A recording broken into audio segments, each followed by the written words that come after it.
पुढच्या महत्त्वाच्या बातमीकडे वळतोय। कोकण किनारपट्टीच्या वरील सर्व विद्युत लाईन भूमिगत करण्याचं काम आता सुरू आहे। मुख्यमंत्री देवेंद्र फडणवीस यांनी विधानसभेत या संदर्भातली माहिती दिली।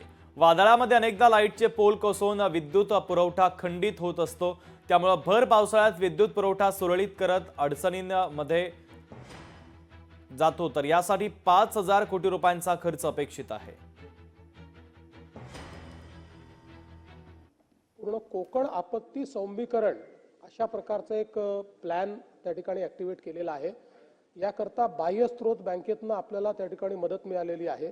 मोठा प्रोजेक्ट आहे। संपूर्ण कोकण किनारपट्टीवर जेवढे आपल्या लाईन्स आहेत या सगळ्या लाईन्स भूमिगत करणं असा या प्रकल्पाचा उद्देश आहे। या प्रकल्पाची सुरुवात झालेली आहे।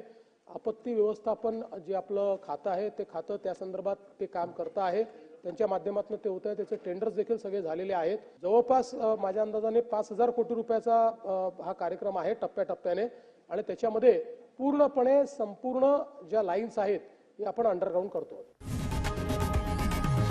लोकशाही मराठी ऐका, पहा, जागरूक रहा।